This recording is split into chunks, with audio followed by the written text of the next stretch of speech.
On m'a demandé de partager quels étaient les éléments que j'avais retenus, mais aussi de vous témoigner de ce que je vois venir et qu'est-ce qui, selon moi, est à surveiller. On a beaucoup parlé de collaboration, on a entendu des super exemples avec Marcel Lauzière à Toronto, avec la Maison des fondations. On a entendu le réseau des villes résilientes avec toutes ces expériences de collaboration. Et par contre, on a quand même un défi qui est important. Sylvain Lefebvre nous l'a dit aussi, c'est au Québec qu'il y a le plus d'organisations de bienfaisance et qu'il y a une croissance importante de fondations publiques et privées. Claude Chagnon nous a mentionné aussi l'importance de passer de l'approche transactionnelle à l'approche relationnelle. Puis, Centraide du Grand Montréal, puis ça c'était bien avant que j'entre en fonction, a voulu, avec ses 350 fabuleux organismes partenaires, développer ce sens relationnel, donc de la collaboration. Mais je pense qu'on est aussi rendu un peu plus loin que la collaboration. Il faut réfléchir peut-être aux prochaines étapes parce que, on le sait, l'ensemble des ressources, qu'elles soient financières, humaines, matérielles, elles sont limitées. On a plusieurs facteurs qui viennent faire pression pour qu'on commence à penser à mutualiser ou à partager des services, des espaces ou même consolider ou fusionner des organismes. Le nombre de donateurs individuels est en décroissance constante au Québec, au Canada, en Amérique du Nord, et ça depuis plusieurs années. La valeur du don moyen, lui, augmente, ce qui fait qu'à quelque part, on s'en sort assez bien, mais l'enveloppe philanthropique, la tarte, comme on l'appelle communément, pour chaque donateur, elle se divise en un plus grand nombre de morceaux. Puis, malheureusement, Martin Thibodeau le disait de la RBC tout à l'heure, il reçoit 3000 demandes par année et c'est impossible pour lui, pour la RBC, de répondre à l'ensemble de ces demandes-là. Donc, cette pression au niveau des ressources humaines, elle est importante. On le sait, on est à la recherche de talents. Nous tous, les fondations philanthropiques, les organismes de bienfaisance, on a des universités et des hôpitaux qui sont plus en capacité d'offrir des salaires plus avantageux pour ces ressources humaines très convoitées. On a aussi des défis d'espace avec des locaux abordables, de moins en moins accessibles. C'est un défi, et plus particulièrement pour les organisations communautaires. Et je veux parler de l'exemple de Montréal quelques instants. On a un beau problème à Montréal, on a plus d'enfants. En ayant plus d'enfants, la Commission scolaire de Montréal a besoin de rapatrier, réutiliser ces espaces, ces écoles-là qui ont été occupées pendant de longues années par des organismes communautaires. Donc ça amène un défi important au niveau des espaces. Les organismes communautaires se tournent vers des espaces commerciaux où les baux, les coûts sont plus importants, ce qui fait que leur portion de budget qui va au loyer est plus importante, donc moins vers les programmes. Mais en se regroupant, en partageant des espaces, les organismes pourraient non seulement partager ces espaces-là, mais aussi des ressources humaines, partager aussi des connaissances, des apprentissages et ainsi peut-être diminuer leurs frais de fonctionnement. Alors, il y a plusieurs facteurs, comme une diminution substantielle des entrées de fonds, qui vont pousser de plus en plus des organisations à se fusionner, qu'on pense, par exemple, à une fusion importante qu'il y a eu avec la Société canadienne du cancer et la Fondation canadienne du cancer du sein, ou encore, il y a des organisations qui se regroupent dans un souci d'améliorer, d'harmoniser leur processus ou améliorer l'expérience des donateurs et qui vont ainsi se regrouper. Et là, je donne l'exemple des Centraides du Québec. Nous étions 18 Centraides au Québec et nous sommes maintenant 11. Ça ne veut pas dire que la proximité et la présence géographique dans chacune des régions va changer, mais on se rassemble pour mieux unir nos forces. Alors, il ne faut pas voir ça comme un manque de vitalité de notre secteur, mais comme une prise de conscience, puis une nouvelle façon d'aborder ce défi. Stephen vous a parlé du rôle des fondations dans les politiques publiques et ce qui s'est passé dans Le Devoir ce matin, c'est un bel exemple de comment les fondations peuvent se regrouper pour prendre une parole différente dans l'espace public. Puis il nous a aussi parlé de toutes les initiatives au niveau fédéral. Mais on est dans nos villes et je crois que nos villes sont des gouvernements de proximité de plus en plus intéressants pour nous. On l'a vu, le réseau des villes résilientes a bien démontré l'impact de l'urbanisation et la place des villes dans notre avenir. Et il y a aussi au niveau du fédéral un programme qui a été lancé qui s'appelle les villes d'avenir. Québec et Montréal, vous le savez, ont obtenu dernièrement le statut de métropole. Puis ça va certainement avoir un impact sur le secteur sans but lucratif. Ça veut dire plus de pouvoir, plus de moyens, plus de décisions que les villes vont prendre et ils vont se préoccuper d'enjeux dont ils se préoccupaient peut-être un peu moins avant, qui étaient peut-être à un niveau plus provincial. Par exemple, à Laval et à Montréal, et je sais que ça s'en vient à Longueuil, ces villes-là se sont mobilisées pour établir un plan de développement social. C'est tout récent. Puis à Montréal, en plus, il y a une politique de l'enfance, comme Yvan nous en a parlé hier. Ce que ça veut dire, c'est qu'à Laval, tout comme à Montréal, il y a différents acteurs, que ce soit la ville, les CIUS, la Direction de la santé publique et d'autres acteurs de la société civile se regroupent, des fondations aussi, pour collaborer à identifier les défis, les enjeux, à trouver des moyens ensemble, à identifier des cibles, à définir des plans d'action communs, puis à investir ensemble sur des projets porteurs. Et je pense que le PIC dont on vous a parlé à quelques reprises, et j'en suis désolée, au cours des 2 derniers jours, en est un exemple assez intéressant. Donc, l'espace social, où est-ce qu'on retrouvait moins ces gouvernements de proximité avant, on va les retrouver de plus en plus sur cet espace-là. Et là, je fais une petite aparté, mais il y a une idée qui a été soulevée par la Corée, par Séoul, où est-ce que tout un programme de développement de la philanthropie auprès des enfants est fait par les organisations philanthropiques que j'ai trouvé très, très intéressant. Et on le sait, on a peut-être plus une influence auprès de nos gouvernements de proximité. Donc, c'est peut-être une première étape à éduquer mieux nos enfants à tous ces défis, ces enjeux, et qu'ils puissent avoir une culture philanthropique à un jeune âge, surtout pour, je dirais, les Québécois francophones de souche qui ont peut-être moins grandi avec cet esprit-là, contrairement peut-être à nos collègues des communautés juives et protestantes. Un enjeu qu'on a parlé au tout dernier panel, et je trouve ça formidable que la question a été posée, c'est ce que moi j'appelle la privatisation du secteur philanthropique. On le sait, le secteur privé, au-delà du monde de la consultation, développe de plus en plus des produits qui répondent à des besoins et qui génèrent ainsi des profits. Les tendances sont fortes aux États-Unis, puis aussi très présentes au niveau du Canada anglais. Puis le Québec a quelquefois été un peu préservé de tout ça de par notre bulle, je dirais, linguistique.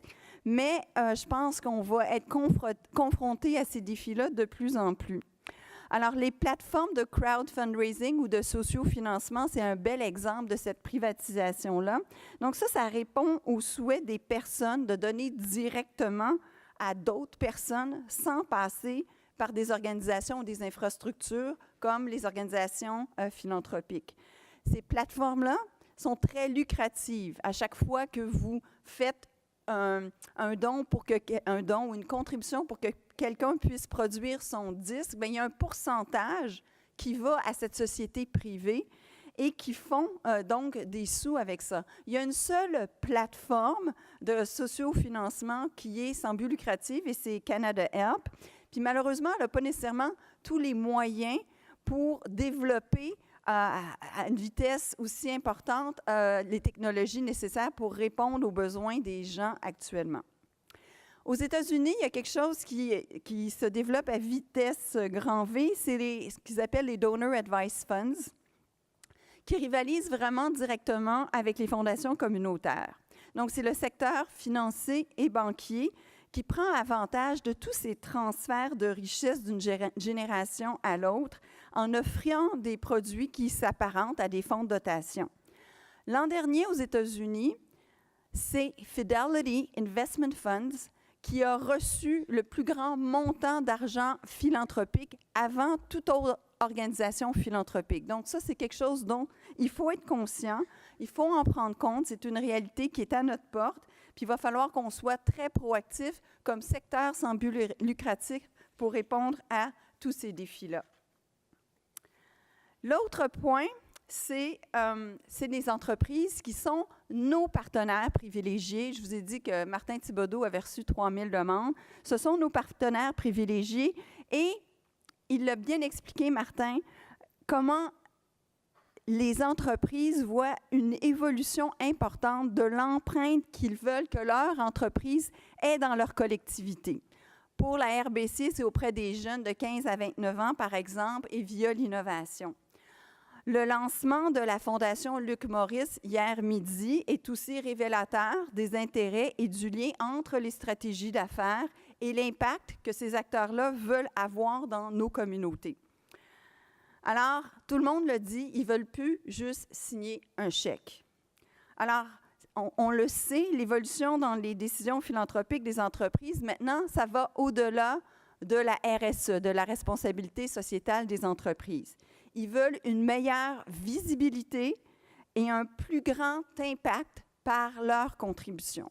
Et la chose qui s'en vient, et là je vais citer, c'est le Harvard Business Review, qui s'en vient pour remplacer la RSE, c'est ce qu'ils appellent le shared value. Et je vais vous dire en 2 lignes qu'est-ce que c'est le shared value, mais en anglais parce que je ne veux pas transformer le sens de la chose. So, shared value is not social responsibility, philanthropy, or sustainability, but a new way for companies to achieve economic success. Donc, surveillez ça de près, c'est la chose dont vous allez entendre parler dans les prochaines années. Les entreprises mettent en valeur leurs contributions et celles de leurs employés sous toutes leurs formes. Non seulement ça fait partie intégrante du processus et des stratégies d'entreprise, mais c'est aussi une attente que leurs employés et que nous, comme consommateurs ou comme clients, on a de ces entreprises-là. Alors, ça devient pour les entreprises un facteur d'attraction, un vecteur d'attraction de plus en plus important pour attirer et retenir les talents, à savoir leurs employés. Et de plus en plus, les entreprises, qu'est-ce qu'elles font? Elles sondent leurs employés pour leur demander qu'est-ce qui vous intéresse, dans quoi voulez-vous que nous, comme entreprise, on s'implique. Et ça, c'est quelque chose qui est de plus en plus important pour aligner les intérêts des employés de l'entreprise en fonction de leur temps et de leur argent. L'autre élément dont on n'a pas parlé beaucoup, mais qui est, je crois, primordial, c'est la technologie et l'intelligence artificielle. L'exemple de la Corée, et merci de l'avoir souligné, a été fort éloquent. Qu'un pays passe d'un pays receveur à un pays où est-ce que le 50% presque des habitants font un don de charité, c'est phénoménal. Et c'est vraiment à une vitesse en quelques décennies qu'ils ont réussi à faire ça. Et pour ça, ils se sont beaucoup appuyés sur les plateformes web qui ont joué un rôle important dans cette progression. Donc, l'accès aux technologies, ça l'a démocratisé, la collecte de fonds. Les bénévoles, les militants, les donateurs veulent pouvoir, en un clic, tout savoir et faire une contribution en temps et en argent. La rapidité de l'évolution des technologies va créer un système à 2 vitesses. Les organismes qui arrivent à utiliser et exploiter tout le potentiel lié aux technologies, le big data, l'info nuagique, tous ces gros mots qu'on entend souvent, et les autres qui peinent à se moderniser. Le secteur philanthropique ne doit pas être laissé pour compte dans le développement d'outils utilisant l'intelligence artificielle. Montréal est un hub, un pôle important d'intelligence artificielle et je pense qu'il faut s'assurer que notre secteur soit aussi un des gagnants de toute cette nouvelle approche. Déjà, il y a des projets à impact social, déjà, il y a des projets sur la santé qui sont en cours. Il faut certes demeurer vigilant par rapport à toutes les questions éthiques et morales, mais je pense qu'il ne faut pas louper cette opportunité. Donc, le potentiel encore peu connu de cette nouvelle ère devrait être pris en compte de façon sérieuse par nous tous pour en maximiser les effets pour les personnes et pour les collectivités. Alors, les coûts importants liés aux technologies, que ce soit les CRM, les plateformes de dons, les stratégies numériques, vont inciter les organisations à se regrouper pour mutualiser leurs efforts et leurs ressources pour faire face au pacing rapide de tous ces changements-là. Alors, pour conclure, je vais faire un peu un lien avec notre dernier panel scientifique. C'est que les donateurs, autant les particuliers que les entreprises, ont encore plus que jamais l'embarras du choix. Ils sont de plus en plus informés, éduqués et exigeants sur un nombre important de facteurs. Pour l'ensemble du secteur, la transparence, l'éthique et la rigueur sont des incontournables. La moindre fraude, le moindre écart de conduite, le simple doute sur une utilisation de dons, ça a un impact sur l'ensemble de notre secteur. On le sait, la confiance, la réputation et la crédibilité sont les atouts, l'actif le plus important de nos organisations. Puis l'accès à l'information, les médias sociaux ou la désinformation, ça nous rend encore plus vulnérables par rapport à ça. On a au sein de nos organisations les 3 T de M. Lassonde. On ne compte pas notre temps, on a des équipes qui regorgent de talent, puis on a des trésors d'ingéniosité. Et contrairement aux communautés religieuses du 17e et du 18e siècle, on doit faire le bien en faisant beaucoup de bruit. Puis ça commence par l'exemplarité. Alors, il reste plein de questions à débattre, à se poser. Puis je pense qu'il faut qu'on ait de plus en plus ces espaces de dialogue. C'est rare qu'on retrouve dans un même lieu des organisations de bienfaisance, des fondations privées, des fondations publiques, des entreprises, des chercheurs. Donc, je remercie l'Institut Malais de nous regrouper, de nous permettre d'échanger. Puis, je nous souhaite de bâtir des relations de confiance dans un esprit de bien commun et je suis sûre qu'on va réussir à le faire en collaborant. Merci.